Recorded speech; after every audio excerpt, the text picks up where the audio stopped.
অধিদৈব, অধিযোগ্য এভাবে সমাজ জানতে হবে। তো সবার ব্যাপারে কী মনে হচ্ছে, ঠিক আছে আজকে এখান থেকে থাম না, অর্জুনের সঙ্গে সঙ্গে প্রশ্ন করছে এই জিনিসগুলো আমাকে বলুন কি। অর্জুন বলা কিং তদ্ব্রহ্ম কিং অধ্যাত্ম কিং তম পুরুষোত্তম অধিভূতম চ কিং প্রত্যম অধিদৈবম কিং উচ্চতে। এভাবে 1 বা 2 নম্বর শ্লোকে 7টি প্রশ্ন করেছে। কটা প্রশ্ন? 7টি প্রশ্ন। এই 6টা প্রশ্নের পরে শেষের প্রশ্নটা হচ্ছে মৃত্যুর সময় কী করে জানতে পারে। হে পুরুষোত্তম, ব্রহ্ম কি, অধ্যাত্ম কি, কর্ম কি, অধিভূত অধিদৈব কাকে বলে? তাহলে প্রথম শ্লোকে 5টা প্রশ্ন বলা হচ্ছে। ব্রহ্ম কি, বইতে আপনার আন্ডারলাইন করতে হবে, আলাদা আলাদা একসঙ্গে আন্ডারলাইন করবেন, তাহলে অক্ষরটা মনে রাখবেন। খালি ব্রহ্মরূপ একটা হাইলাইট নেন, তাহলে চোখে বলবে কয়টা হলো। ব্রহ্ম কি, অধ্যাত্ম কি, কর্ম, অধিভূত অধিদৈব, তো 5টা আলাদা আলাদা দেখা যাবে আপনার।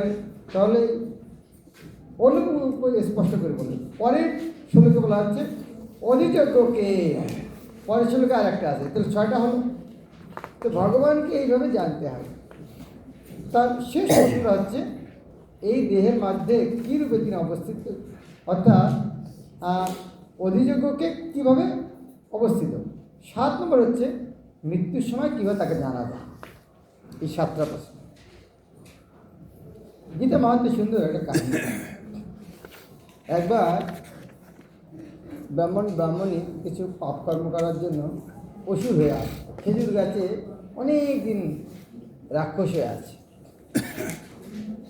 তারা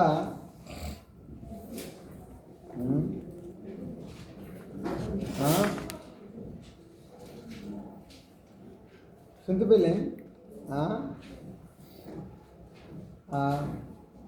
তারা চিন্তা করছেন যে এই আমাদের অসুর জমি থেকে কীভাবে মুক্ত পাওয়া যাবে।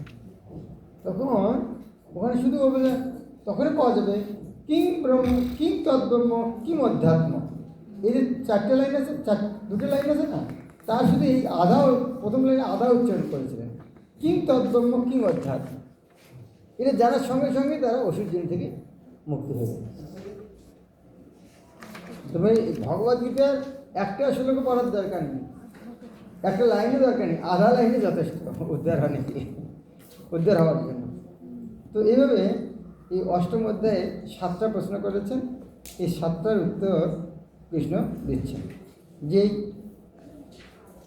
7টা প্রশ্ন উত্তর কি, এগুলি জানলে আমরা ভগবত ভক্তি, যেমন ধরুন একটা বাচ্চা কি বাবা বলছে যাও তুমি স্কুলে যাও, তো সারাদিন একটা কাপড়ের দোকানে বসেছিল, তারপরে এসেছে, গেছে, হ্যাঁ গেছিলাম, কিন্তু ওকে বাবা বলেনি স্কুল কাকে বলে।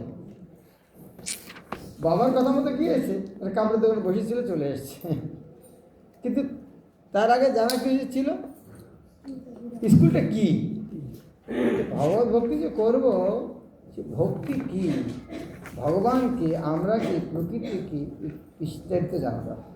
তাই কৃষ্ণ উত্তর দিচ্ছেন নিত্য বিনাশ রহিত জীবকে বলা হয় ব্রহ্ম। তাহলে ব্রহ্মের উত্তর কি, ব্রহ্মের সংজ্ঞাটা কি? নিত্য বিনাশ রহিত জীবকে বলা হয় ব্রহ্ম, অর্থাৎ জীবাত্মা হচ্ছে ব্রহ্ম। অধ্যাত্ম কি, তার স্বভাব হচ্ছে অধ্যাত্ম।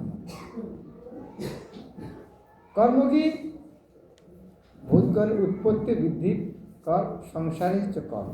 তো প্রথম এই 3 নম্বর শ্লোকে 3টে প্রশ্নের উত্তর, 7টার মধ্যে 3টের উত্তর 1 শ্লোকে দিয়েছে।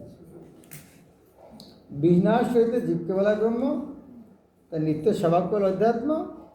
আর এই ভূতগণের মানে জীবগণের উৎপত্তি বৃদ্ধি, এই জিনিসগুলোর নাম হচ্ছে কর্ম। পরবর্তী শ্লোকে আর কিছু নশ্বর জরা প্রকৃতি হচ্ছে অধিভূত। মনে রাখে কি অধিভূত, আমরা পঞ্চভূত বলি না, পঞ্চভূত। তো সেই জন্য এই জরা প্রকৃতি হচ্ছে অধিভূত। এই প্রকৃতি নশ্বর বলতে যেহেতু বিনাশ, সেজন্য অধিভূত কি, পঞ্চভূতের জগৎ, সে সোজা কথা, পঞ্চভূতের এই জগৎটা হচ্ছে অধিভূত। অধিদৈব কি, দেবতাদের অধিদেবী বলা হচ্ছে। তো সূর্য চন্দ্র আদি দেবতাদের সমষ্টি বিরাট পুরুষকে অধিদেবী বলা হচ্ছে। অধিদেবী কি? সূর্য চন্দ্র আদি সমস্ত দেবতাদের সমষ্টিরূপ বিরাট পুরুষ, তারা হচ্ছে অধিদেবী। এক এক দেবতাকে অধিদেবী বলা হচ্ছে না, কিন্তু সমস্ত দেবতাদেরকে মিলে যে বিরাট পুরুষ ভগবান, সে হচ্ছে অধিদেবী। আর কটা হলো তো? 5টা হয়েছে। 6 নম্বর হচ্ছে অধিযোগ্যকে ভগবান, দেহান্তর্গত অন্তর্গামী পরমাত্মা হচ্ছে অধিযোগ্য। 6টা হচ্ছে মোটামুটি। এই সেটা জানার একটাই উদ্দেশ্য, 7 নম্বরের উদ্দেশ্য কীভাবে ভগবানকে এই কথাগুলো মৃত্যুর সময় কমপক্ষে মনে রাখে। তার উত্তর পুরো অধ্যায়টা এই 7 নম্বর শ্লোকের উত্তর, 7 নম্বর প্রশ্নের উত্তর। এই 5 নম্বর শ্লোক থেকে এই 7 নম্বর শ্লোকে, পরবর্তী অবশ্য মাঝখানে অন্যগুলো আসবে, কিন্তু মূলত কীভাবে মৃত্যুর সময় ভগবানকে স্মরণ করা যায়। শ্রীমদ্ ভাগবতে কোথা থেকে শুরু হয়েছে? ভাগবত কিসের আলোচনা? ভাগবত আলোচনাটা কোথায় হয়েছে? ঠিক আছে, রমেশের কথাটা ঠিক। আসলে সুখদেব গোস্বামী পরীক্ষিত মধ্যে সুখদেব গোস্বামী পরীক্ষিত মহারাজের সঙ্গে আলোচনা হলো। সুখদেব গোস্বামী কে কী প্রশ্ন করা হয়েছিল যার জন্য সুখদেব গোস্বামী ভাগবত বললেন? 2টা প্রশ্ন করেছিলেন পরীক্ষিত মহারাজ, 2টি প্রশ্ন করেছিলেন যার জন্য সমস্ত ভাগবত। হ্যাঁ, আমাদের জীবনের উদ্দেশ্য রাখি, এটা কোনো পশু জিজ্ঞাসা করতে পারবে। একটা হচ্ছে আমাদের জীবনের উদ্দেশ্য রাখি। জীবনের উদ্দেশ্যে অনেক কিছু বলতে পারবো না। এখন কী করতে চান? এখন যাবো একটু গঙ্গায় স্নান করতে চান, এখন খাবো, কী হয়েছে হয়তো ঘরটা একটু অপরিষ্কার আছে, একটু পরিষ্কার করতে যাচ্ছি, অনেক কিছু করতে পারে। কিন্তু যদি বলে 1 মিনিট পরে মৃত্যু হবে, কী করবেন? এখন ঘরটা সাফ করতে যাবো? তাহলে 2টা প্রশ্ন হয়ে যাচ্ছে। একটা হচ্ছে মানুষের জীবনে কী করা কর্তব্য সাধারণভাবে, বিশেষ করে যে এই মুহূর্তে যার মৃত্যু হবে তার কী করা কর্তব্য। তো এটা তো মৃত্যু যে কোন সময় কার হবে, সবচেয়ে ভালো হচ্ছে এই প্রশ্নের উত্তরটা শোনা, যে এই মুহূর্তে যার মৃত্যু তার কী করা উচিত, সেই সময় চিন্তা করা উচিত। এই প্রশ্নের উত্তরে ভাগবত শুরু হয়েছে। আর এখানেও দেখুন কী বলছে, যে মৃত্যুর সময় কীভাবে ভগবানকে জানতে পারে। কিন্তু নাস্তিকেরা মৃত্যু বলে কিছু আছে মানতেই চায় না, মৃত্যুর পরে জীবন মানতেই চায় না, মৃত্যুর পরে আরেকটা জীবন মানতে চায় না। ভগবদ্গীতা শুরু কোথা থেকে হয়েছে? 2য় অধ্যায়ে, আমি দেহ নেই, আমি আত্মা। আর 11 নম্বর শ্লোক ছিল না কি? অসচ্চান প্রজ্ঞাবাদ হচ্ছে মহাচর্য। এটা তো কী বলতে যাচ্ছে? আত্মার কথা বলছে না। তুমি এক বিষয়ের জন্য শোক করছো, সেটার জন্য শোক করা উচিত না। যেটার জন্য শোক করা উচিত সেটার জন্য করছো না, সেটা কি? আত্মা। তারপরে শ্লোকটা কি বলছেন? তুমি মনে করো না যে তুমি না মারলে এরা মরবে না। আসলে এরা মরবে না, এটা ঠিক। তুমি আমি রাজারা আগেও ছিলাম, এখনও আছে, ভবিষ্যতে থাকবে, কেউ মরবে না। তো দেহটা মরছে, আত্মা কখনো মরবে না। তো গীতের শুরু কিন্তু এখান থেকে হলো। তার মানে আমরা শরীর নেব আত্মা, এই জন্য এই বিষয়টার নাম আধ্যাত্মিক বিষয়, আধ্যাত্মিক বিষয়। এবং তার পরের শ্লোকটা কি? 11 বা 13 নম্বরটা কি? দেহীন অস্মি যথা দেহ, দেহের যেমন পরিবর্তন হয় কমে যায়। তারপরে কি হয় না, ওই শ্লোকটা লাস্টে কি আছে সেই রকম দেহান্তর প্রাপ্তি। দেহান্তর মানে দেহ অন্তর্প্রাপ্তি, মানে এক দেহ থেকে আরেক দেহ যাওয়া। তার মানে কি? পুনর্জন্ম। এই পুনর্জন্ম বিজ্ঞান ভগবদ্গীতার প্রথম শিক্ষা। তো সনাতন ধর্ম ছাড়া কোনটা ধর্মতে এই পুনর্জন্ম বিজ্ঞান আছে? অনেক অনেক ধর্ম আছে আত্মা মানে, কিন্তু একবারে আসে কোথা থেকে এসে জানা নেই ওদের। অনেক ধর্ম আছে তার একবারে আসে কোথা থেকে আসবে ওটা জানা নেই। আর মরার পরে দুই জায়গা আছে, যদি একটু ভালো করে স্বর্গ, বেশি ভালো স্বর্গ করলে খুব ভালো করলে স্বর্গ, অল্প একটু খারাপ করে নরক, একটু বেশি খারাপ করে ওটা নরক, আর খুব বেশি খারাপ করে ওটা নরক। বাস এইরকম দুই বিচার, আর কিছু নাই। তারপরে সে কতদিন থাকবে কোনো আর বিচার নেই। এগুলো হচ্ছে পকেট ডিকশনারি, ছোটো ছোটো বাচ্চার জন্য ডিকশনারি, ঠিক আছে? এইটুকু শেখ বাবা, চলবে, কাজকর্ম করে করে খাওয়াতি, অর্থাৎ তুই পাপকর্ম করিস না, এই জন্য ঠিক আছে। কিন্তু আরও বিস্তারিত জানতে হলে, হ্যাঁ, তো সেটা হচ্ছে সনাতন ধর্ম। এখানে আমরা দেখতে পাচ্ছি যে এই ভগবদ্গীতা শেখাটা কী হচ্ছে তাহলে, হ্যাঁ, কী করে শরীরটা ছাড়তে হবে। তো উত্তর কৃষ্ণ কী দিচ্ছেন? অন্তকালে চ মাম এব, অন্তকালে মৃত্যুর সময় মাম এবং শব্দটা থেকে মামা নামার। আচ্ছা, এই শব্দটা একটু আন্ডারলাইন করুন, মুখস্থ রাখবেন। এবং এবং কথাটা অনেক জায়গায় আসবে, অবশ্যই এবছর অবশ্যই, আর এবং মানে অবশ্যই অবশ্যই মনে রাখবেন, এটা অনেক জায়গায় আসবে। হ্যাঁ, হরের নাম হরের নাম হরের নামই গো, এবটা অনেক জায়গায়, এব যেখানে আছে বুঝতে পারে খুব জোর দিচ্ছে। তো এব শব্দ তখন আছে খুব জোর দেওয়ার জন্য। এখানে মামও এব, আমাকে অবশ্যই আমাকে স্মরণ করতে হবে, অন্য কুকুর বেরোলে স্মরণ করা যাবে মৃত্যুর সময়। মাম এব অন্তকালে যে মাম এব স্মরণ, স্মরণ করে মুক্তা কালেবরম। মুক্তা কালেবরম মানে তার কী হবে? য প্রয়াতি, প্রয়াণ করেন, গমন করেন। প্রয়াতি মানে কি? প্রয়াণ করেন। যা প্রয়াত, প্রয়াত আত্মা বলে না, যা প্রয়াতি কোথায় যায়? মত ভাবম জাতি, আমার ভাবে যায়। ভাব মানে মত ভাবম বলে আমার স্বভাব লাভ করে। আমার স্বভাব লাভ করা মানে সিধা কথা হচ্ছে আমার ধামে যায়। মত ভাবন আমার স্বভাব।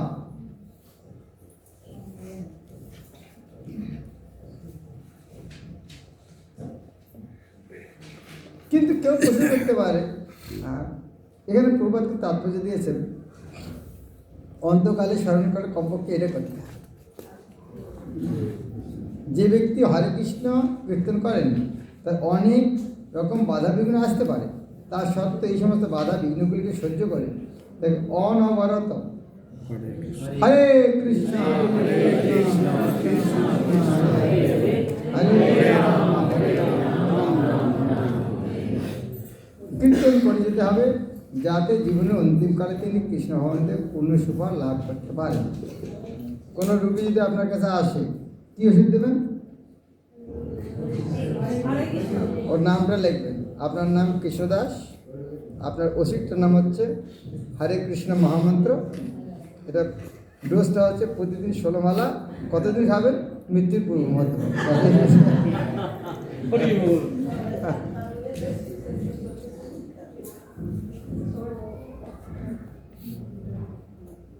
ইস্কনে আসলে একদিন ডাক্তার হয়ে যায়, সবচেয়ে বড় ডাক্তার।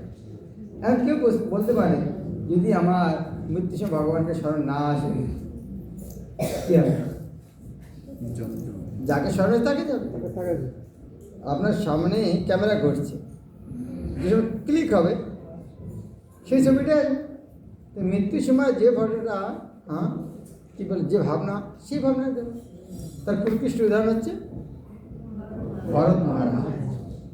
ভরত এত বড় ভক্ত, মৃত্যুর সময় তাই এখানে বলছেন জং জং বা বিস্মরণ, যেটা যেটা ভাবনায় ত্যাজন্তি অন্তে কালে করো, ত্যাজন্তি অন্তে কালে করো। মৃত্যু দেহ ত্যাগ অন্তিম কালে দেহ ত্যাগ করবে যে ভাবনি, তম তম এবিধি কল্প্য, তম তম এব এতি, এব আবার আসছে এব ইতি প্রাপ্ত হয় সদা তদ্ভাব ভাবিত, সেইভাবে তন্ময় চিত্ত থাকার ফলে ওই ভাবনাকেই প্রাপ্ত হয়। তাহলে কী করা হচ্ছে? এই দুটো শ্লোক শুনে কী মনে হবে? 5 নম্বর শ্লোকটা কী বললো? এগুলো কিছু কিছু ইম্পর্টেন্ট শ্লোক মুখস্থ করার চেষ্টা করছি। অষ্টম অধ্যায়ে পড়ছি, 5 নম্বর শ্লোকটা অন্তকালে বললো। 6 নম্বরটা শ্লোকটা কী বললো? যদি কৃষ্ণকে স্মরণ করতে না পারি, যাকে স্মরণ করবো সেখানে যাব। 5 নম্বর শ্লোকটা কি? মুখ বন্ধ করে আছে, কৃষ্ণ ছাড়া অন্য কোথাও যাবো না। 6 নম্বর শ্লোকটা কি? মুখ খুলে দিছে। 6 নম্বর তুমি অন্যখানে যেতে পারো, যেটা স্মরণ করি সেখানে চলে যাবে। যাই এটা মুখ মনে রাখার জন্য বলছি। তো এই দুটি শুনে কি মনে হচ্ছে, এখন কি সিদ্ধান্তে আসা যায়?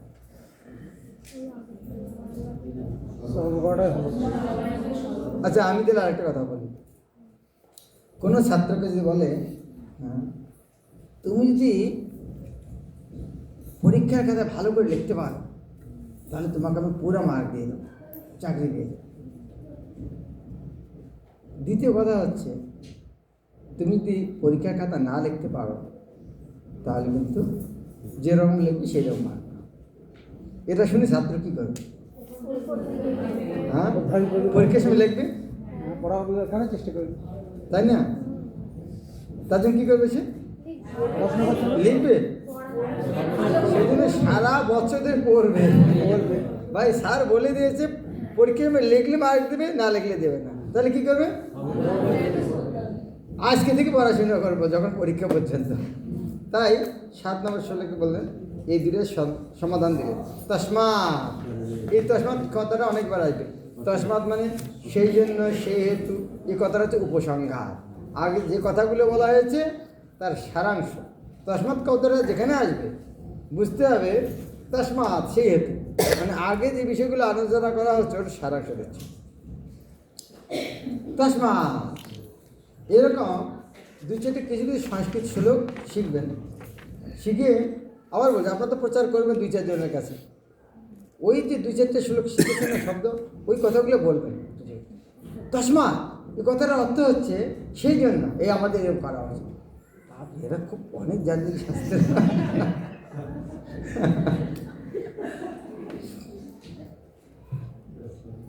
সোজা সোজা সোজা তসমাৎ সেই জন্য সর্বেষু কালেষু, সব সময় মাম অনুস্মর, আমাকে স্মরণ করে যুদ্ধ কর।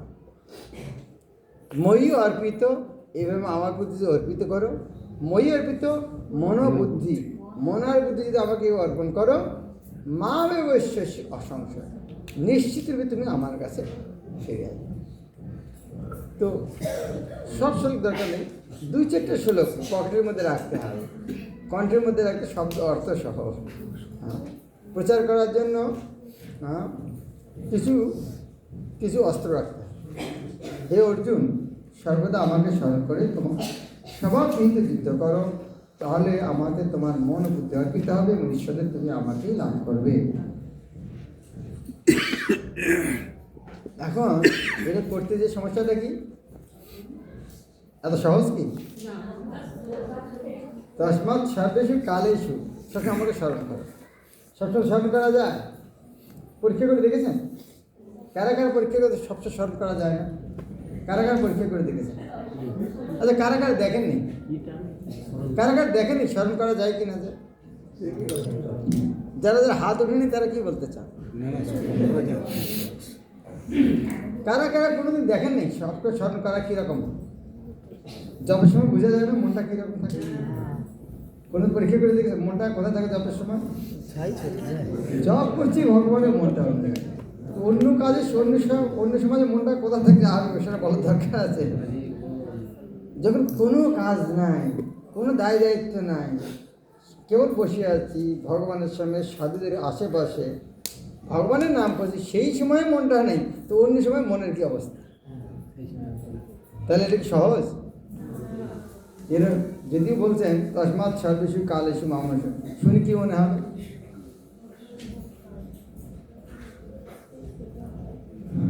না, আমাদের হবে সেটা বলা যাবে?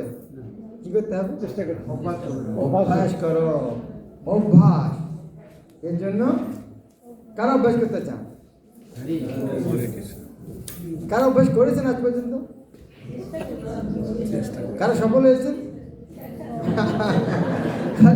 ওটাও হলো না, অভ্যাসে করেছি শিকার ফেল। এখানে উত্তরটা দিচ্ছেন, অভ্যাস যুগে যুক্তে নয়, অভ্যাস তো করতে হবে, চেতসা ন অন্যগামী না। অভ্যাস যখন করবো, চেতসা ন অন্যগামী, অন্য কোথাও দেওয়া যাবে না।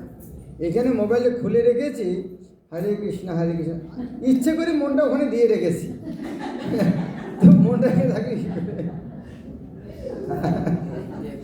মোবাইলটা সামনে রেখে জব করেছি, মনটা যেন ওখানে যা তার জন্য রেডি করে রেখে দিয়েছে। অথবা সাইলেন্ট না করে রুমে রেখেছে, যদি মাঝে কল তখন চলে যাবো, তার মানে মনটা রেখে যাতে যা তাদের ব্যবস্থা করে রেখে এসেছে। তো অভ্যাস করার সময় কী করতে হবে? চেতসা ন অন্যগামী, চেতনা যেন অন্য জায়গায় না গমন করে, তার জন্য কী করতে হবে?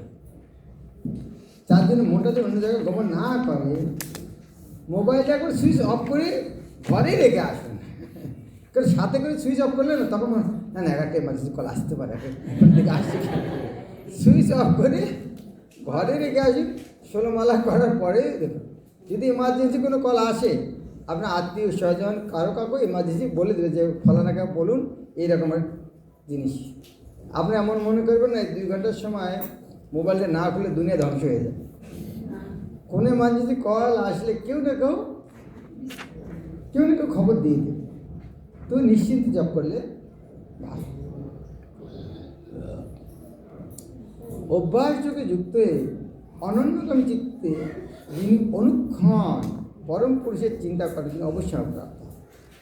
এই যে এখানে আরেকটা জিনিস বলা হচ্ছে, অভ্যাস যোগে যুক্ত না চেতনা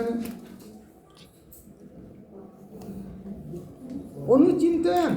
এখানে চিন্তায়ন শব্দ অর্থ কি? চিন্তা করা।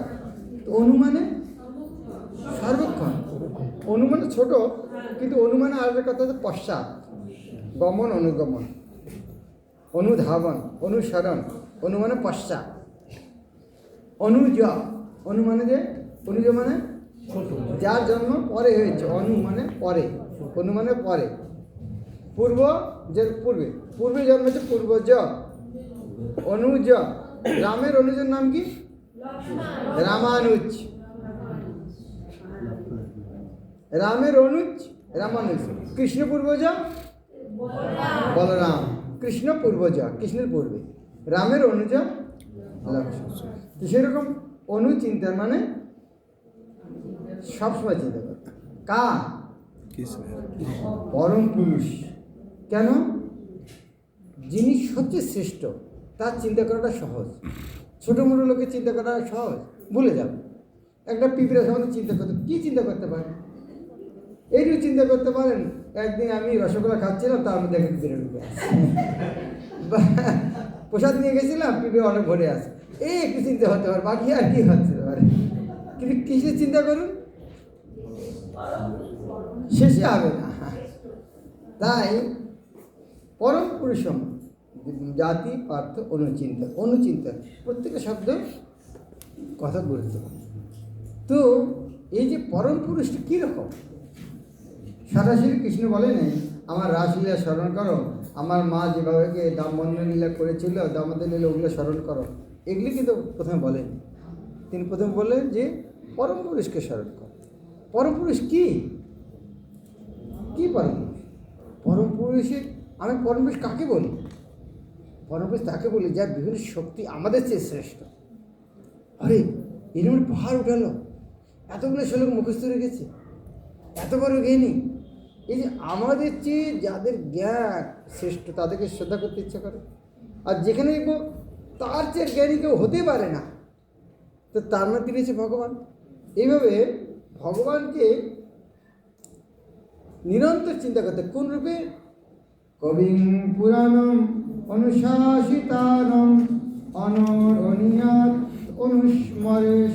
অনুস্মরেজ্জং সর্বস্ব ধাতারম অচিন্ত রূপম আদিত্যবর্ণম তমস পরস্তাৎ। ভগবানকে স্মরণ করতে হবে, তিনি সর্বজ্ঞ। তার মানে কি? তার মানে একাদশীর দিন গঙ্গা ডুবে জল খেলে চলবে না, ওখানে তিনি সর্বজ্ঞ ভগবান। ফাঁকি রাজা তিনি সর্বজ্ঞ, সনাতন, নিয়ন্তা, সূক্ষ্ম থেকে সূক্ষ্মতর, সকলের বিধাতা। তিনি জড়বুদ্ধির অতি, অচিন্ত, পুরুষ রূপে। পুরুষ মানে সাকার, নিরাকার নয়। পুরুষ রূপ মানে তিনি নিরাকার নন, সাকার। পরমেশ্বর ভগবান ধ্যান করা আছে। তিনি সূর্যের মতো জ্যোতির্ময় এবং জরা বৃত্তির অতি। এইভাবে ভগবানকে জানা করা হয়েছে। এবার অন্য চিন্তায়ন করতে হবে। এখন এইভাবে প্রয়াণকালে, মৃত্যুর সময় কমপক্ষে, অন্য সময় যদি নাও করতে পারি, মৃত্যুর সময় যদি প্র্যাকটিস করা উচিত। প্রয়াণকালে মনসা চলেন ভক্তা যুক্ত যোগ বলেন চৈব ভূর মধ্যে প্রাণ আবেশ্য সম্যক শতং পরম পুরা শতং পরম পুরুষ উপৈতি দিব্যম। যিনি মৃত্যুর সময় অচঞ্চল চিত্তে ভক্তি সহ পূর্ণ যোগশক্তি বলে গুরু যুগলের মধ্যে প্রাণবায়ুকে স্থাপন করে পরমেশ্বর ভগবানকে স্মরণ করেন, তিনি অবশ্যই সেই দিব্য পরম পুরুষকে প্রাপ্ত হন। সেই পরম পুরুষ কে? পরম পুরুষ হচ্ছে যদক্ষরং বেদ বিদ বদন্তি বিশন্তি যতয় বিতরাগা যদিচ্ছন্ত ব্রহ্মচর্যং চরন্তি তত্তে পদম সংগ্রহেণ প্রবক্ষ্যে। বেদবিদ, বেদবিদ মানে বেদ সম্বন্ধে যাদের জ্ঞান আছে। বেদবিদ পণ্ডিতেরা যাকে অক্ষর বলে অভিহিত করেন। অক্ষর মানে অক্ষর মানে অক্ষর শব্দটা শুনেছেন কোনদিন? অক্ষর মানে খর হচ্ছে জীব আর অক্ষর হচ্ছেন ভগবান। হ্যাঁ, খর শব্দের অর্থ রাখে যে ক্ষয়িষ্ণু, যে ক্ষয়িষ্ণু। খর মানে যে ক্ষয় আছে, যার ক্ষয় আছে সে হচ্ছে অক্ষর। আর যে খর নেই সে হচ্ছে অক্ষর। যেমন দুধ খরিত হচ্ছে, জল পর্বত থেকে জল খরিত হচ্ছে। খরিত হওয়ার মানে কি? দুগ্ধ ক্ষরণ হচ্ছে। ক্ষরণ মানে হচ্ছে পড়ে যাওয়া। তাহলে খর মানে হচ্ছে পতন। তাহলে ভগবত ধাম থেকে যারা পতন হয়েছে আমরা হচ্ছে খরজি, আর যারা ভগবত ধামে আছে অক্ষর। আর একটা অক্ষর শব্দ শুনেছেন আর কোথাও? বর্ণ। Very good. বর্ণকে অক্ষর কেন বলে? বর্ণকে অক্ষর কেন বলে? PhD mark. অক্ষর কেন বলে? একটাই রূপ, হ্যাঁ, একটাই রূপ, এটাকে অনুসরণ করে মনে রাখুন। হ্যাঁ, একটা কারণ হচ্ছে বর্ণমালাকে চিন্তা করুন। বর্ণমালার প্রথম অক্ষরটা অ, আর যেটি শেষে যুক্ত খ। তো অক্ষর, তো অ আছে যুক্ত খ পর্যন্ত যেগুলো সব একসঙ্গে হতে বলা হচ্ছে অক্ষর, বর্ণমালা। মনে থাকবে? বর্ণমালা, অক্ষর। আর একটা গুরুত্বপূর্ণ শব্দ যার জন্য বলছি, খর মানে কি বলা হলো? পতন, নাশ। অক্ষর মানে অক্ষর, এটা পতন হয় না। ঠিক যেমন B double O K, P double R poor. তাহলে পার্থক্য হলো কি না হলো? পিউটি, বিউটি, বাট। NATURE নেচার, আর MATURE ম্যাচিওর। ফুটুরি মানে কি? ফুটুরি, FUTURE ফুটুরি মানে হ্যাঁ, FUTURE ফুটুরি মানে কি? FUTURE ফুটুরি। তাহলে এই অক্ষরগুলোর সঙ্গে উচ্চারণ ঠিক হচ্ছে? অক্ষরগুলোর কোনো অস্তিত্বই নেই। কিন্তু সংস্কৃত বাংলায় এর কোনো পতন হয় না। যেমন ক আর ল, কল, কলম কলম, এরকম সংস্কৃতে কোনো অক্ষরের কখনো পতন হবে না।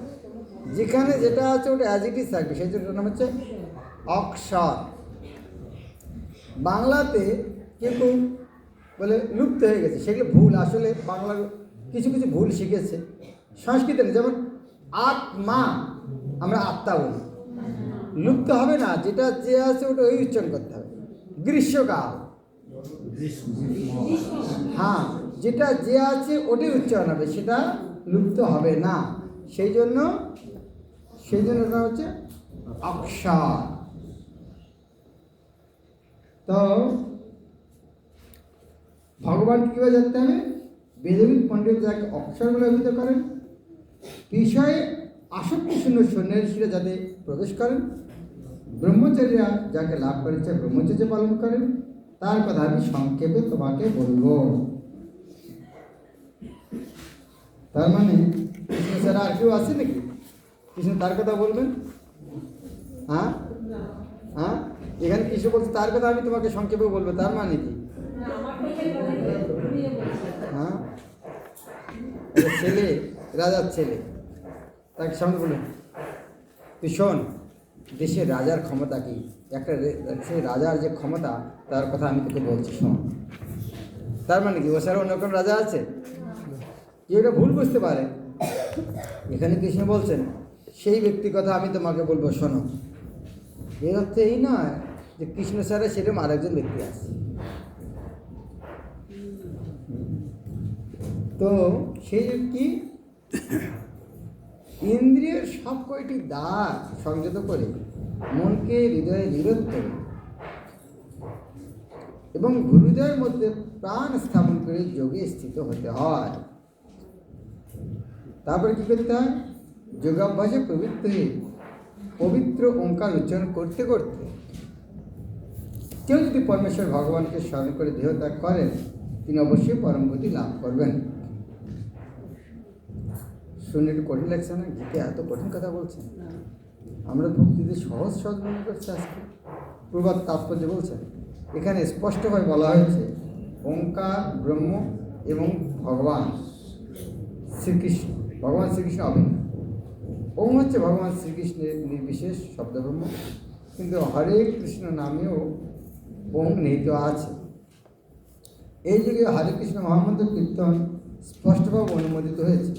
তাই কেউ যদি জীবনের অন্তিমকালে হরে কৃষ্ণ কৃষ্ণ কৃষ্ণ হরে হরে, হরে রাম রাম রাম এই মহামন্ত্রের কীর্তন করতে করতে দেহত্যাগ করেন, তাহলে নিশ্চয় তিনি স্বীয় গুণ বৈশিষ্ট্য অনুসারে যে কোনো একটি চিন্ময় লোকে পৌঁছে। এই জন্য তাৎপর্য পড়ার দরকার। এখন যদি কেউ গীতা বলে, এখানে বললেন ওম ইতি একাক্ষরং ব্রহ্ম ব্যাহরণ মা মনুষ্মরণ জ প্রয়াতি ত্যাজন্দেম স্বজাতি পরমাঙ্গতি। যোগাভ্যাসে প্রবৃত্ত হয়ে পবিত্র ওঙ্কার উচ্চারণ করতে করতে কেউ যদি পরমেশ্বর ভগবানকে স্মরণ করে দেহত্যাগ করেন, তিনি অবশ্যই পরমগতি লাভ করেন। এটা পড়ে আমাদের কোনো আশা আছে ভগবদ্ধাম যাওয়া? কী মনে হয়? কেউ বলবে যে এটা প্র্যাকটিস করবো আমরা? কারো সাহস হবে? সেজন্য তাৎপর্য প্রবাদ কী বললেন? এই যুগে হরে কৃষ্ণ মহামন্ত্র কীর্তন অনুমোদিত স্পষ্টভাবে। তার মানে এই যে শ্লোকের সঙ্গে এই তাৎপর্য যদি না থাকে, তাহলে আমরা ঠিক পুরোপুরি এটা আমি এখন আমার জীবনে এই উপদেশ আমি কী প্রয়োগ করব? এই জন্য গীতাটা পড়লাম, আমার জন্য কী দরকার? কি লেকচার দেওয়ার জন্য মুখস্থ করছি, নাকি এটা আমার জন্য কী দরকার? হ্যাঁ, আমি যদি ভক্তিশাস্ত্রের টিচার হই বোঝানোর জন্য আমি ঠিক আছে বলছি, কিন্তু আমাদের ভগবদ্গীতা বই না ভক্তিশাস্ত্রের টিচার হবো সেই জন্য শিখছি। এই শ্লোকটা আমার জন্য কী দরকার? এখান থেকে আমি এখন কী করতে চাই? সেই জন্য প্রবাদের তাৎপর্য। কৃষ্ণ ভক্তরা কৃষ্ণলোক বা গোলকবৃন্দাবন প্রবেশ করেন, সবিশেষবাদীরা বৈকুণ্ঠলোক নামক পরভূমির অসংখ্য গ্রহলোকে প্রবিষ্ট হন, আর নির্বিশেষবাদীরা ব্রহ্মজিতে প্রবেশ করেন। এখন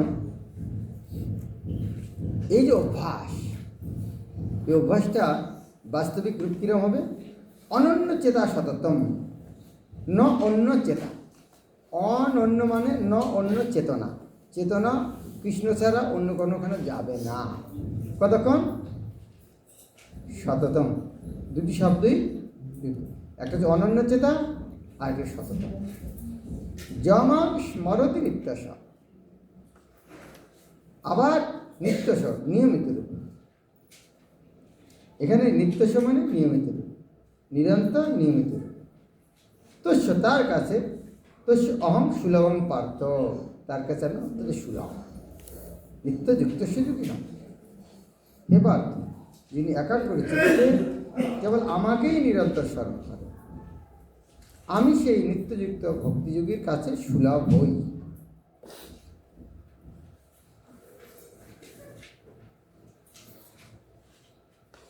এখানে প্রভাত তাৎপর্যে যে বিভিন্ন ধরনের ভক্তের কথা বলছে না, সাধারণত ভক্তিযোগী 5 প্রকারে ভগবানের সেবায় নিয়োজিত।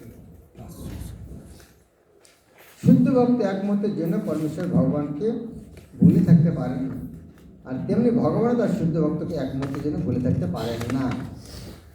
এই কথা অভয়চরণে দেখেছেন আপনারা? কারা দেখেছেন? কোন সময় কোন জায়গায় এই কথাটা আছে? অভয়চরণে কোন জায়গায় এই কথাটা আছে? শুদ্ধ ভক্ত এক মুহূর্তের জন্য পরমেশ্বর ভগবানকে ভুলে থাকতে পারেন না, আর তেমনি ভগবানও তার শুদ্ধ ভক্তকে এক মুহূর্তে ভুলে থাকতে পারেন না। হ্যাঁ, সুবোধে হার্ট অ্যাটাক হয়েছে, কৃষ্ণ এসেছেন, কৃষ্ণ এসে বলছেন হে হে অভয় বলেনি, হে কি সম্বোধন করেছেন কৃষ্ণ? হে বৎস, হে বৎস বলছেন। হ্যাঁ, হে প্রিয়, প্রিয় বলে, হ্যাঁ হে প্রিয়, হ্যাঁ প্রিয় শব্দ বলছে, হ্যাঁ প্রিয়, হে প্রিয়। ঠিক ঠিক, তুমি যেমন এক মুহূর্ত আমাকে ভুলে থাকতে পারো না, আমিও এক মুহূর্তে তোমাকে ভুলে থাকতে পারি না। এটা গুরুমাস কোথায় পাচ্ছে জানি না, তবে স্বাভাবিক সত্য কথা। গুরুপাদ নিজেই বলেছেন শুদ্ধ ভক্ত এক মুহূর্তের জন্য পরমেশ্বর ভগবানকে ভুলে থাকতে পারেন না, আর তেমনি ভগবান তার শুদ্ধ ভক্তকে এক মুহূর্তের জন্য ভুলে থাকতে পারেন না। গুরু মহারাজ যে অভয়চরণ বানিয়েছেন, বুঝতে পারছি এটা সাধারণ কোনো জিনিস না, এটা এগুলো একটা চিন্ময় বস্তু। হ্যাঁ, ভৌতিক জগতের লোকের দ্বারা নির্মিত বস্তু সেগুলি শুধু জাগতিক, তার আদি অন্ত আছে, কিন্তু এইরকম যে লীলা শুদ্ধ ভক্ত দ্বারা চিন্ময় গ্রন্থ, কবিরাজ গোস্বামী গ্রন্থ লিখেছেন চৈতন্য চরিতামৃত, আজ পর্যন্ত কেউ ভুল ধরতে পারবে? দিন দিন তার বেড়েই যাচ্ছে। আজকে গুরু মহারাজ 30 বছর আগে অভয়চরণ বানিয়েছেন, ধীরে ধীরে এটা বেড়েই যাচ্ছে, বেড়েই যাচ্ছে।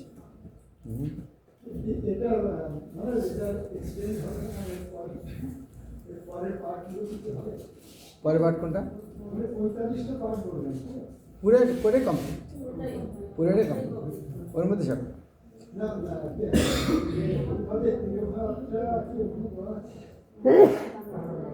সেই লীলাটা, সেই লীলাগুলো ভিডিওতে সরাসরি আছে, সেই জন্য আর নতুন করে বানানো নেই। যে প্রভুপাদ যখন সশরীরে ছিলেন, সেই ভিডিওগুলো তো পাওয়া যাচ্ছে, সেটার জন্য আলাদা করে বানানোর দরকার তো বানাবেন না কেউ, কিন্তু গুরু মহারাজের যেটুকু করার দরকার উনি কমপ্লিট করে গেছেন, ওগুলো ভালো করে দেখুন, প্রচার করুন। ওইটা এ প্রিয়, এটা কোথায় বলছেন? যখন নৌকাতে হার্ট অ্যাটাক হলো না, কৃষ্ণ উপস্থিত হলেন মাথায় হাত দিয়ে জাহাজের মধ্যে, তো হে প্রভু কেন তুমি আমাকে আমেরিকা নিয়ে যাচ্ছ, চিন্তা করো মৎস প্রিয়, সব কিছু ব্যবস্থা করা আছে, সব কিছু ব্যবস্থা করেছি। হরে কৃষ্ণ হরে কৃষ্ণ কৃষ্ণ কৃষ্ণ হরে হরে হরে হরে রাম হরে রাম। এই মহামন্ত্র কীর্তন করা বলে অনেক কৃষ্ণ ভাবনাময় পদ্ধতির মাধ্যমে ভগবান শ্রীকৃষ্ণের অশেষ কৃপা লাভ করা যায়। এই ব্যাসাসনে বসেই গুরুমহারাজ ছিলেন, ওই কর্ণের একজন বাংলাদেশি ভক্ত বসেছিল। তো গুরু মহারাজকে বলছে, গুরু মহারাজ আমাদের জন্য আপনার কোনো নির্দেশ আছে? এরকম 96, 97, 98 দিকে মতো গুরু বলছেন অভয়চরণ দেখো, ওর মধ্যে সব কিছু পাবে। তার মানে গুরু মহারাজ যেভাবে প্রভুপাদকে দেখে ভিডিওর মাধ্যমে রেখে গেছেন, তো আমরা যে প্রভুপাদকে দেখতে চাই, প্রভুপাদকে দেখো, চিন্ময় জগৎ বুঝতে পারো চিন্ময় জগৎটা কি।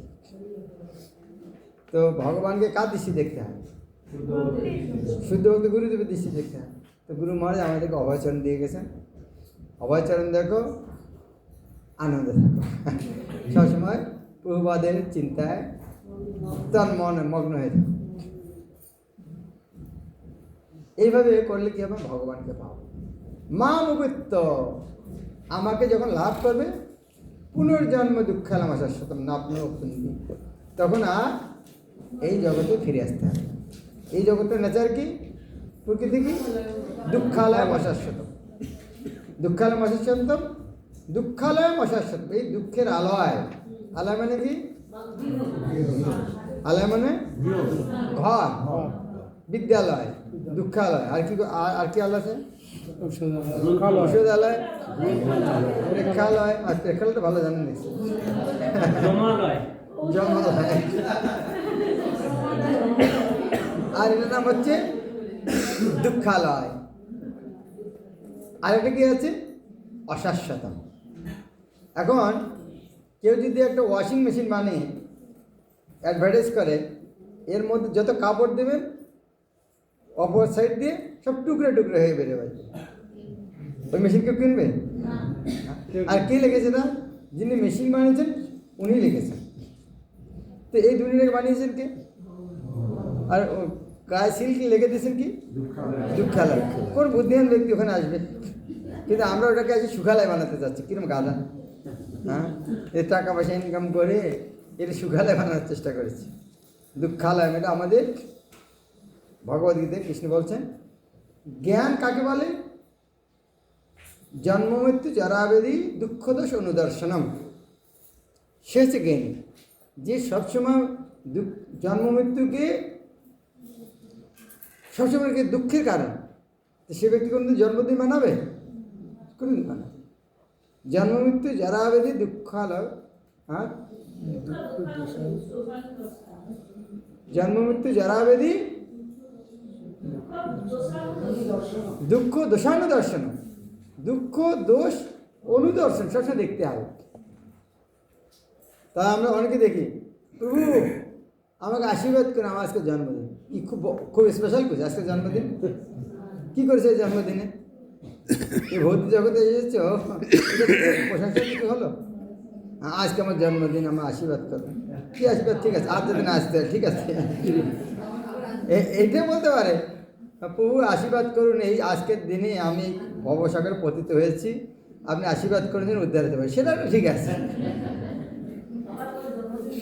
হ্যাঁ, এভাবে তুই প্রার্থনা করে তো ওরা ঠিক বোঝা যায়। প্রভু আশীর্বাদ করুন, এই যে আজকের দিনে আমি এই জগতে বন্ধনে আবদ্ধ হয়েছি, দুঃখ কষ্ট পাচ্ছি, আশীর্বাদ করুন যেন আর যেন আসতে না হয়। এরা প্রার্থনা ঠিক আছে। এরা সকালেও কামনা করবেন আর 500 বছর দিলে আলো হবে। তো দুঃখালয় মাসাস্যত। প্রভাত এই একটা লেকচার আছে এই শোতে। প্রভাত আমেরিকা দিচ্ছেন, বলছেন তোমরা আমেরিকার ছেলেরা বলতে পারো, স্বামীজি আপনি তো ইন্ডিয়াতে জন্মগ্রহণ করেছেন, দুঃখালয়, সেই জন্য আপনি মনে করছেন আমরাও দুঃখের আলয়ে আছি, আমরা কিন্তু সুখালয়ে আছি।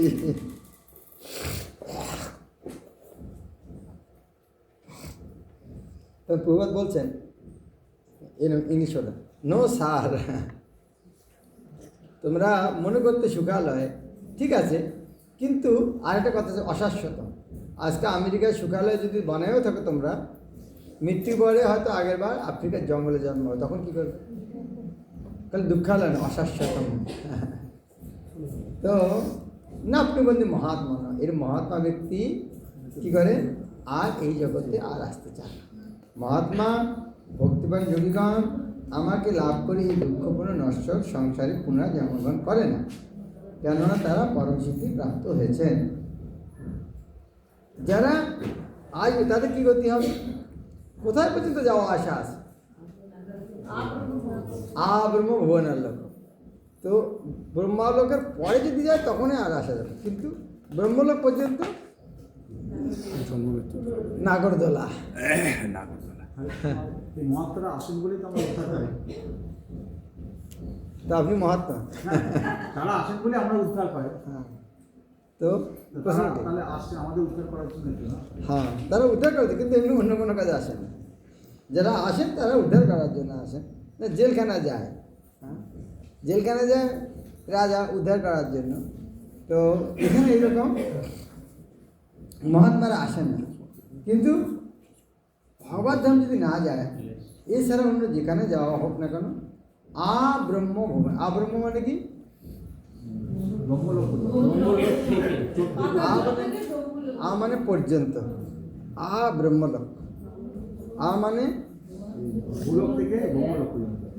মানে এখানে ব্রহ্মলোক পর্যন্ত। আর শব্দের আরেকটা তার মানে শুরু করে, পাদমস্ত, এখান থেকে শুরু, আদি। মানে আদি। তো ব্রহ্মলোক, পাদমস্ত, ব্রহ্মলোক এখান পর্যন্ত, অথবা এখান থেকে ব্রহ্মলোক পর্যন্ত। যেমন ব্রাহ্মণ আদি শক্য, শূদ্র আদি শক্য, শূদ্র আদি শক্য, শূদ্র সবাইকে। তো এরকম বৈশ্য আদি শক্য, আদি এখান থেকে শুরু করে সব, হস্ত পদাদি, হস্ত পদ থেকে শুরু করে সব, সেরকম ব্রহ্ম ভুবনের লোক, একেবারে এখান থেকে শুরু করে ব্রহ্মলোক পর্যন্ত পুনরাবর্তন অর্জুন, হে অর্জুন পুনরাবর্তন। কিন্তু মাম করতে কমতে হয়। তু মানে কি? লাভ করে এই শব্দটা মনে রাখবেন। তু মানে কিন্তু, তু শব্দটা মানে কিন্তু, কিন্তু শব্দ থাকবে, তার মানে সেখানে খারাপ জায়গায় যদি কিন্তু বলা হয়, তা ভালো কিছু আছে। ভালো জায়গায় কিন্তু বললে খারাপ কিছু আছে। যেখানে খারাপ জায়গায় কিন্তু বলেছে, তার মানে কি ভালো কিছু আছে। মা মুহূর্তে কন্তে পুনর্জন্ম, কিন্তু আমাকে লাভ করলে কিন্তু আর পুনর্জন্ম হয় না।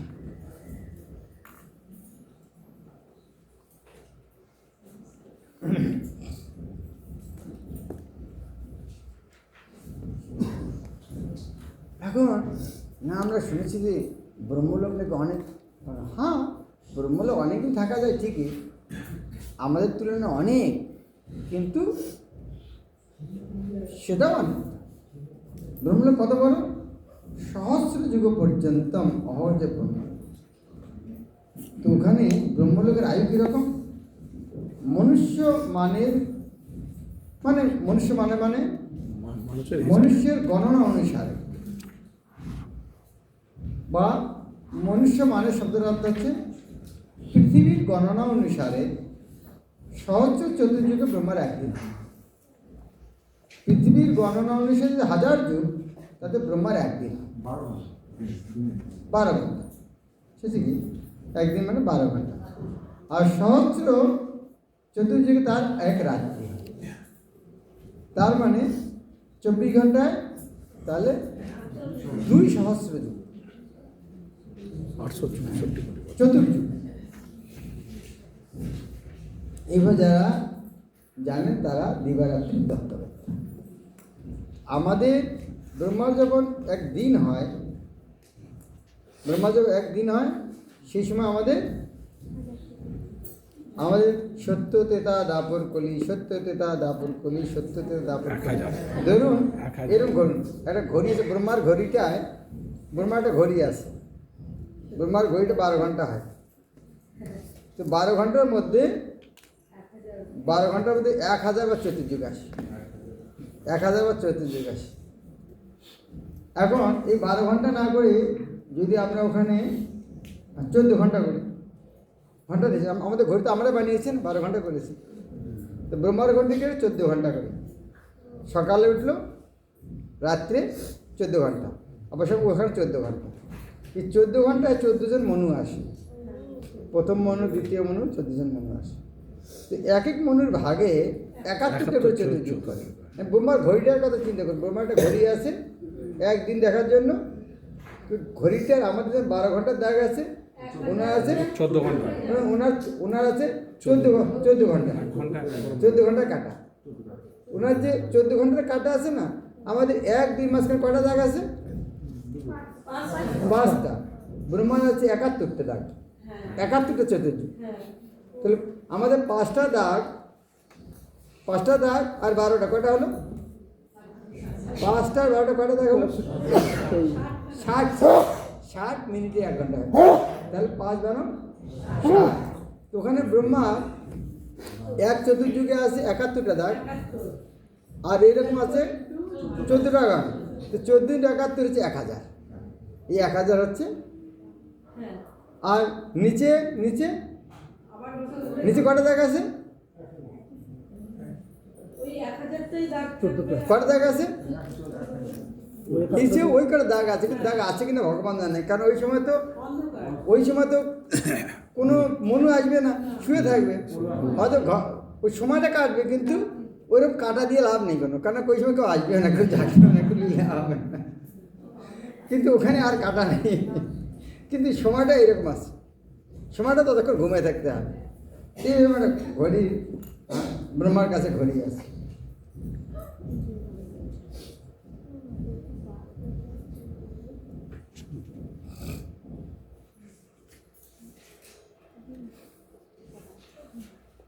এভাবে যখন যারা ভগবত ধাম যাবে না তাদের সম্বন্ধে বলা হচ্ছে। শুভ সময় গুরু মহারাজের কথা বলছি। গুরু মহারাজ বলছে, মঙ্গলবারে উঠিস না কেন, সকালবেলা করিস না কেন? জিজ্ঞাসা করছে, না মহারাজ আমরা ভাবছি এবার এই জীবনে ভগবত ধাম যাবো না। লাগলো কথাটা। তাহলে যারা যাবে না তাদের কী করতে, সেখানে তাদের সম্বন্ধে বলা হচ্ছে।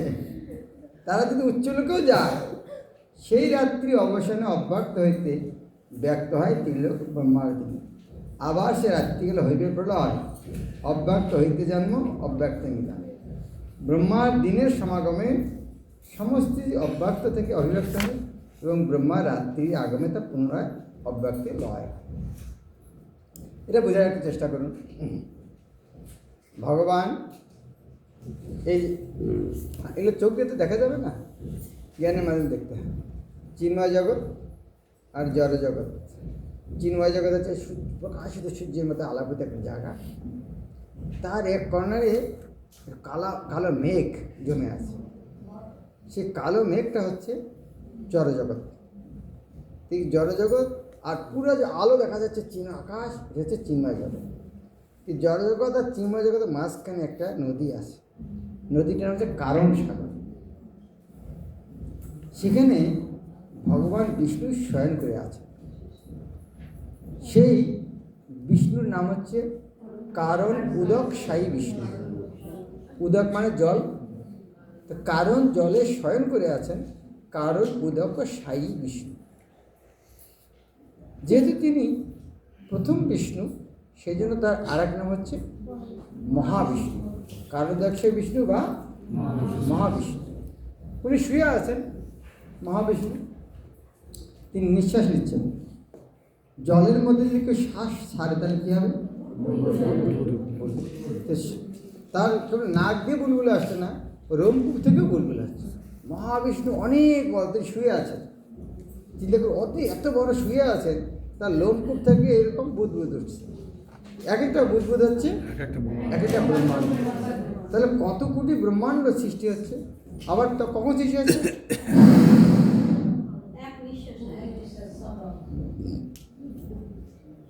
এক নিঃশ্বাসে সৃষ্টি। আচ্ছা বাংলা ভাষা বলুন দেখি, নিঃশ্বাস আর প্রশ্বাস কোনটা নেওয়া আর কোনটা ছাড়া? আচ্ছা প্রশ্বাস মানে কি নেওয়া না ছাড়া? প্রশ্বাস মানে হ্যাঁ, প্রশ্বাস মানে নেওয়া, প্রশ্বাস মানে নেওয়া, শ্বাস মানে ছাড়া। তো বলে ও শ্বাস ছেড়ে দিয়েছে, এবার মনে রাখুন, শ্বাস ছেড়ে দিয়েছে, তার মানে নিঃশ্বাস, নিঃশ্বাস মানে নিঃশ্বাস হয়ে গেছে, শেষ নিঃশ্বাস ত্যাগ করেছে। তাহলে বুঝতে হবে নেওয়াটা না হচ্ছে আবার উঠে করছে। যাক বুঝে গেছে তো প্রশ্বাস, ঠিক আছে লিখে রাখুন। ইংরেজিতে নাম হচ্ছে একটা নাম ইনহেলেশন, এক্সহেলেশন। সাধারণত নেওয়া দেওয়ার মধ্যে 5 সেকেন্ড সময় লাগে সাধারণত। তাহলে 1 মিনিটে কতবার হচ্ছে? 12 বার। 5 12 60। আমাদের যেমন পাল চলে 60 থেকে 90 মিনিটে। কতবার চলে? 60 থেকে। সাধারণত অ্যাভারেজ 72 বার। সেই রকম শ্বাস আমরা নেই 12 বার, মানে একবার শ্বাস নিতে সাধারণত 1 মিনিটে 12 বার নিই, তাহলে এক শ্বাসের সময় হচ্ছে 5 সেকেন্ড। 5 সেকেন্ডের মধ্যে সাধারণত আমরা 3.5 সেকেন্ডে নিই 2 সেকেন্ড। নিতে কম সময় লাগে, খেয়াল করেছেন কোন দিন? নিতে কম সময় লাগে, 3.5 মিনিট। ইংলিশে এটাকে বলা হয় অ্যাক্টিভ আর প্যাসিভ। অ্যাক্টিভ মানে কি? সক্রিয়। প্যাসিভ মানে নিষ্ক্রিয়। এই দুটোর মধ্যে কোনটা অ্যাক্টিভ, কোনটা প্যাসিভ? প্রশ্বাসটা সক্রিয় নিষ্ক্রিয়, কোনটা সক্রিয় কোনটা নিষ্ক্রিয়? প্রশ্বাসটাকে অ্যাক্টিভ মনে হয়। শ্বাস নেওয়াটা সারাটা অটোমেটিক। অ্যাক্টিভ যেটা সক্রিয় হচ্ছে শ্বাস নেওয়া, সারাটা প্যাসিভ। প্যাসিভ বা নিষ্ক্রিয়। ওটা এমনিতেই হবে, শ্বাস নেওয়া অটোমেটিক বেরিয়ে যাবে। যাই, এটা ভাগবতের কথা নয়। হ্যাঁ, আমি যে প্রসঙ্গে বলছিলাম, এটা আমরা চিন্তা করছি মহাবিষ্ণু শ্বাস নিচ্ছে, সেই বিষয়ে আমরা চিন্তা করছিলাম। তো আমাদের যদি 5 সেকেন্ড হয়, মহাবিষ্ণু কত সেকেন্ড জানি না। হ্যাঁ, এখানে আছে, আছে এখানে। তো আমাদের 5 সেকেন্ডে একবার শ্বাস নেওয়া ছাড়া। তো মহাবিষ্ণুর শ্বাস নেওয়া ছাড়া কিন্তু ব্রহ্মার জীবন। এই যে ব্রহ্মাণ্ড সৃষ্টি হলো, ব্রহ্মাণ্ড ধ্বংস হলো। এখন যখন ব্রহ্মাণ্ডটা সৃষ্টি করেছে, তখন ওই ভগবান মহাবিষ্ণু রূপে যে শয়ন করে আছেন, উনি ভাবছেন একটু ভেতরে ঢুকে দেখি কী হয়ে আছে ওখানে, যে শ্বাসটা বেরোলো। তো উনি ভিতরে ঢুকলেন, গর্ভদক সেই বিষ্ণু রূপে। গর্ভদক বিষ্ণু রূপে উনি ঢুকে দেখছেন পুরোটা খালি। ওরা ঘরে ঢুকেছেন আর পুরো ঘর খালি, কী করবেন? চেয়ার টেবিল নিয়ে আসবেন বসার জন্য। ভগবান ঢুকে দেখে সব খালি, বলবে কোথায়? চেয়ার টেবিল কোথায় পাবেন? সেই জন্য উনি কী করলেন? দেহ থেকে ঘাম সৃষ্টি করলেন। দেহকে বলে শ্বেত বিন্দু। সেই শ্বেত বিন্দু অর্ধেকটা ভরে দিয়ে তার উপরে শয়ন করলেন।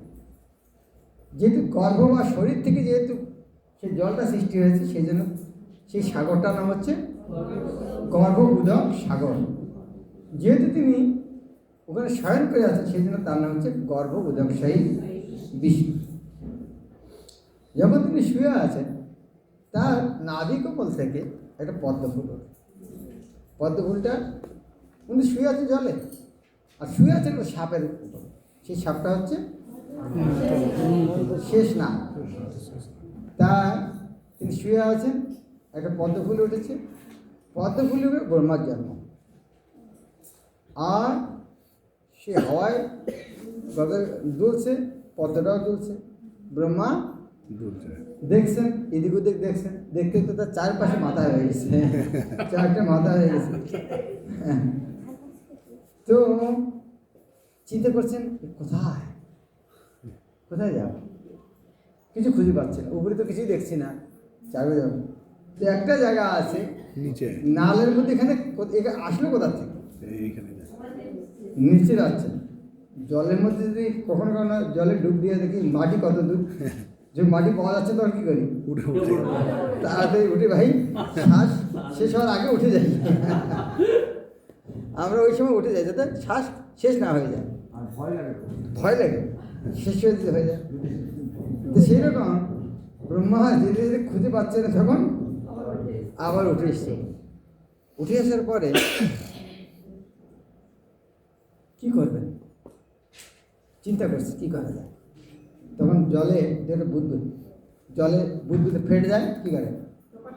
টপ, কিনা টপ টপ টপ কথাটা, এই টপ টপ বলি আমরা। এই টপটা জিভাটা একটা দাঁতে লাগে বলুন তো। হ্যাঁ, টপটা বেশি লাগে, টপটা জিভাতে লাগে বলুন।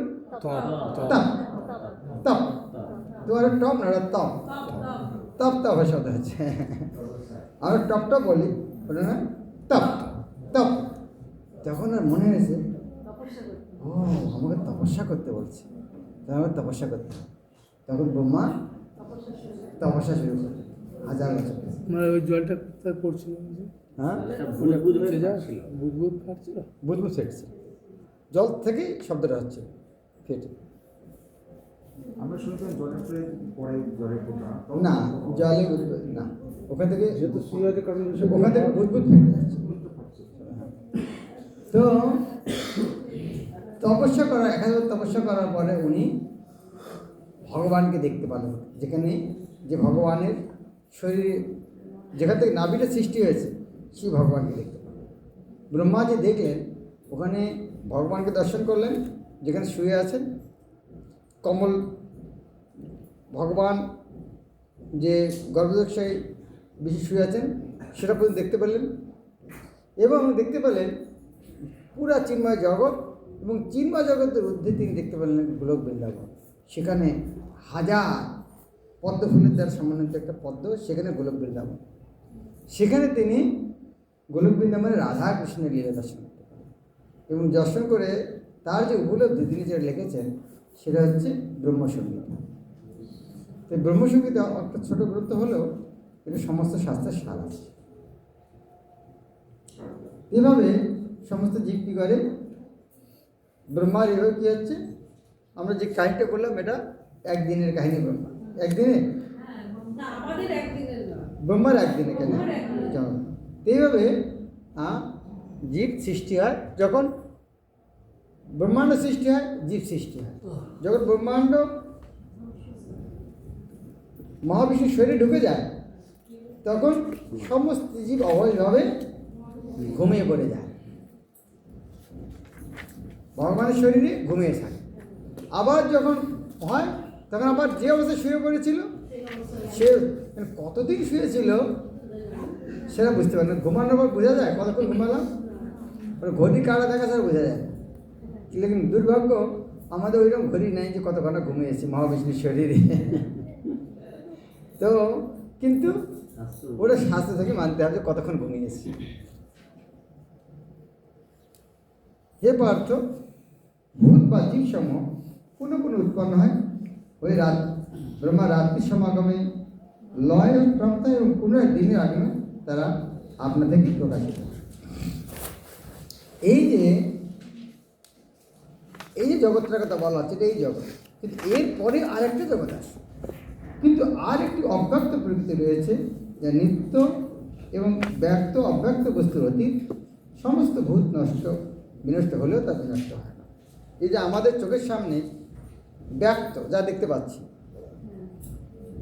হাওয়া আকাশ মন বুদ্ধি অহংকার দেখতে পাচ্ছি না অব্যক্ত এই যে এই ব্যক্ত অব্যক্ত এটার ঊর্ধ্বে আরেকটা জগৎ আছে সেটা হচ্ছে এই শ্লোকে বলা হচ্ছে অব্যক্ত অব্যক্তাৎ সনাতন এই ব্যক্তর অব্যক্তের পরে আরেকটা জগৎ আছে সেরকম সনাতন পরম শ্রেষ্ঠ সেটা কোনোদিন এই জগৎ নষ্ট হলেও নশ্বচ্ছু না বিনশ্বর এই জগৎ নষ্ট হলে সেটা বিনাশ হয় না সেই অব্যক্তকে অক্ষর বলে তাই সমস্ত জীবের পরম গতি কেউ যখন সেখানে যায় তখন আর তাকে এই জগতে ফিরে আসতে হয় না সেটা আমার পরম ধাম এখন এই জগতে যাওয়ার বিভিন্ন রাস্তার কথা বলা হচ্ছে বিভিন্ন রাস্তা আছে শেষ শ্লোকে বলা হচ্ছে সর্বশ্রেষ্ঠ পন্থা হচ্ছে ভক্তিযোগ অবলম্বন করলে তুমি কোনো ফলেই বঞ্চিত হবে না বেদপাঠ যজ্ঞ অনুষ্ঠান তপস্যা দান আদি যত প্রকার জ্ঞান ও কর্ম আছে সেই সমুদয়ের যে ফল তা তুমি ভক্তিযোগ দ্বারা লাভ করলে আদি ও পরম ধাম প্রাপ্ত অনেক পন্থায় সে ভগবত ধাম যাওয়া যেতে পারে কিন্তু সর্বশ্রেষ্ঠ হচ্ছে ভক্তির ফল এবং ভক্তির মধ্যে সব কিছুই সন্নিবেশিত বেদ পাঠ করলে যেটা হবে ভক্তি করলে এটা হবে ধরুন বেদ পাঠ যজ্ঞ অনুষ্ঠান তপস্যা দান এগুলোকে আপনার কোনো টাকা 5 টাকা 10 টাকা 50 100 500 100 টাকা নোট বলুন আর ভক্তিযোগ হলে 500 টাকা সেই ভক্তিযোগ অবলম্বন করলে তুমি কোনো ফলেই বঞ্চিত হবে না বেদপাঠ, যজ্ঞ অনুষ্ঠান, তপস্যা, দান আদি যত প্রকার জ্ঞান ও কর্ম আছে, সেই সমুদয়ের যে ফল তা তুমি ভক্তিযোগের দ্বারা লাভ করে আদি ও পরম নাম প্রাপ্ত। এটা আমাদের ভালো করে বোঝা উচিত যে ভগবত গীতা 500 টাকার নয়, আর অন্যান্যগুলি 5 টাকা 10 টাকার নয়। এখন চিন্তা করুন, এটা 10 টাকার নোট। 10 টাকার নোট দিয়ে 1 কিলো বেগুন পাওয়া যায়। 500 টাকার নোট দিয়ে 1 কিলো বেগুন পাওয়া যাবে? পাওয়া যাবে। কিন্তু 500 টাকার নোট দিয়ে কি 1 কিলো বেগুন কেউ কিনবে না। তো সেই রকম ভগবত ভক্তি যারা করছে তারা এমনি জড়জাগতিক ফল এমনি পাবে। কিন্তু কেউ যদি জড়জাগতিক ফল চায় তাহলে তারা কী করবে? 500 টাকার নোট দিয়ে 1 কিলো বেগুন নিল কি না? সেই জন্য মা কী করবে? যখন বাজারে পাঠায় 500 টাকার নোট দিয়ে কী বলবে? বলবে এটা 500 টাকার নোট, কেউ যদি তোকে 1 কিলো বেগুন দিতে চায় নিবি না, 1 কিলো চাল দিতে চায় নিবি না, বলবে কি না? সেটা বলবো হরে কৃষ্ণ মহামন্ত্র করবো। তখন মহাপুর কী বলছেন? ন বেগুন, ন আলু, ন পটল, না ন ধনম, ন ধনম, ন শুনলে মানুষ কোথা থেকে দিলে কি চাই? মাম জন্মনি জন্মেশ্বরে ভবতার গতি রহে চলে। হরে কৃষ্ণ। তো আপনারা 6 দিন এই সেমিনারে যোগদান করেছেন, ধন্যবাদ। আর সাধারণত সেমিনার শুরু হওয়ার পরে লোকজন আসে আর শেষ হওয়ার আগে সেমিনার চলে যায়, কিন্তু এই সেমিনার 6 দিনে আগের দিন এসেছে, পরের দিন যাচ্ছে। এখানে সবাই এরকম সিনসিয়ার। শুরু হয়েছে 19 তারিখ, এসেছে সবাই 18 তারিখ, শেষ হয়েছে 24 তারিখ, যাবে সবাই 25 তারিখ। তার মানে বোঝা যাচ্ছে তারা কত সিনসিয়ার। এখানেও এই সেমিনার 3 ঘন্টা ধরে হচ্ছে, এখানে 250 ভক্ত এখন দেখছেন। তার শুনলাম 3 ঘন্টা নয়, আমি শুনলাম তারও আধা ঘন্টা আগে থেকে হাত ধরে বসে আছেন বলা হচ্ছে। তার মানে ঘর সংসার সব কাজ বন্ধ। তাহলে হরিকথা শোনার প্রতি যে এইরকম আসক্তি এসেছে, তার মানে আমাদের জীবন ধর্ম। প্রভুপাদের কথা শোনায়, শাস্ত্রের কথা শোনায়, যে আমাদের যে উৎসাহ এসেছে। শুধু তাই কি, দেখুন সবাই ভিডিও অন করে শুনছে, এমন নয় যে দায় সারা কাজ করছে। দেখুন সবাই ভিডিও অন করে শুনছে, অন্য কোনো কাজ নেই।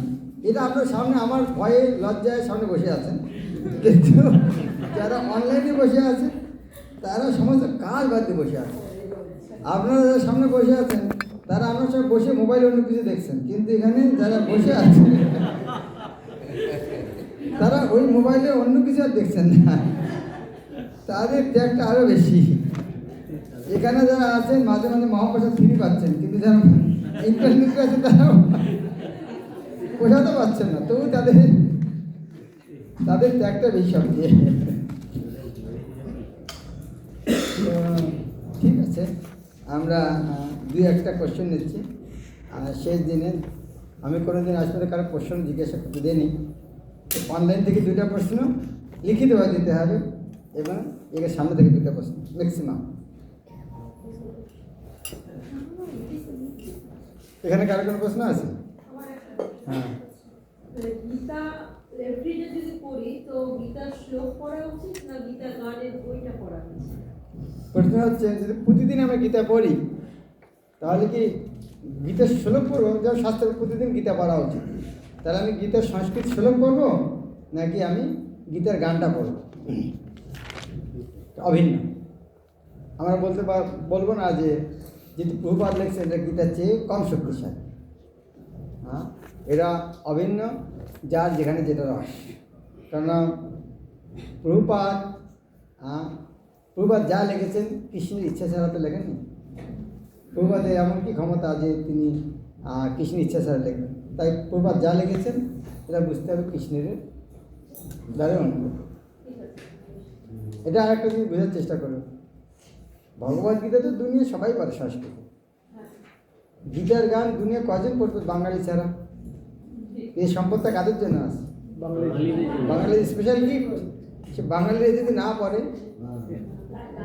হ্যাঁ, এটা কি ভগবান আলাদা করে বলে দেবে তোমাদের বাঙালিদের আমি বেশি ভালোবাসি সেই জন্য গীতা আলাদা করে দিলাম? এটা বাঙালিদের বোঝা উচিত ভগবান কতটা ভালোবাসে। আর দুটোই পড়লে পরে কি হবে, আরো হৃদয়ে সহজ সরল হয় না? হ্যাঁ, দুটো চারবার করে বললে আরো ভালো হবে। দুটো বললে তো ভালো, কিন্তু বাস্তবিকতা বুঝতে হবে কতটা সময় আছে। 16 মালা করতে হবে, 64 মালা করতে হবে।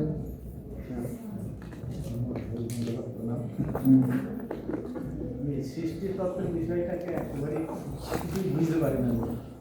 আমার যেটা আজকে শুনে আবার আমার সেই বিষয়টাই মনে এসেছে, মানে যে কারণ সমুদ্র যেখানে মহাবিষ্ণু অবস্থান করছেন, ওই যে অবস্থানটা এবং ওই জল, প্রথম যে মহাবিষ্ণুর যে জল, ওনার ঘাম থেকে পরবর্তী যে অর্ধেকটা ভরালেন, তার আগে মহাবিষ্ণু যখন জলের মধ্যে অবস্থান করছিলেন, ওই জলের আধা বা মহাবিষ্ণু, ওটা গর্ব দেখছে বিষ্ণু, ওটা মহাবিষ্ণু, ওটা গর্ব দেখছে বিষ্ণু। আধা দিন জল দিয়ে ভরা, গর্ব দেখছে বিষ্ণু। আর যখন মহাবিষ্ণু ওটা আগে থেকে ছিল কারণ হিসাবে।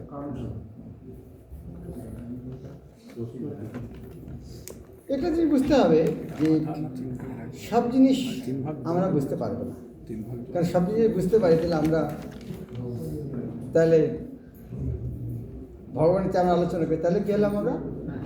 যদি ভগবান সব কথা বুঝতে পারলাম তাহলে আমরা কি হলাম? ভগবানের চেয়ে বড়। তো ভগবান আমার কাছে, ভগবান লুকানোর কিছু নেই, তার মানে ভগবানের চেয়ে বড়। তো বুঝতে হবে ভগবানের সব কিছু বুঝতে পারবো না।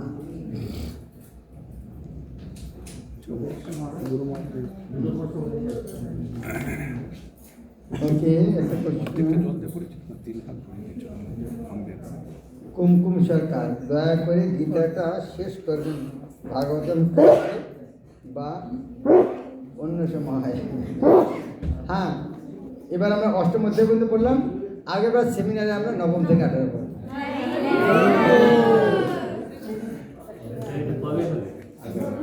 পরের বছর আগামীবার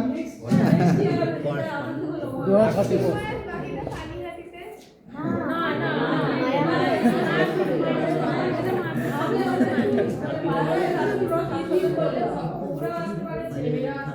হ্যাঁ,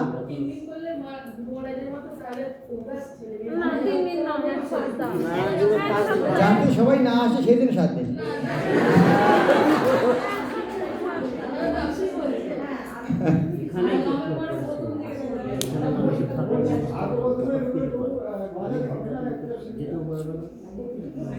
সবে তো হওয়া উচিত, সময়টা একটু বড় কথা।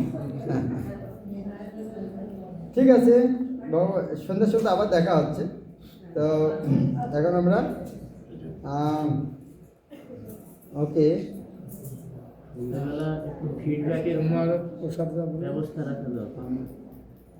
কি? প্রসাদ দিতে হবে।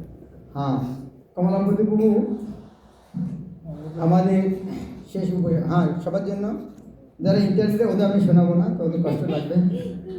এখন আমাদের জন্য সবার জন্য মহাপ্রসাদের ব্যবস্থা আছে।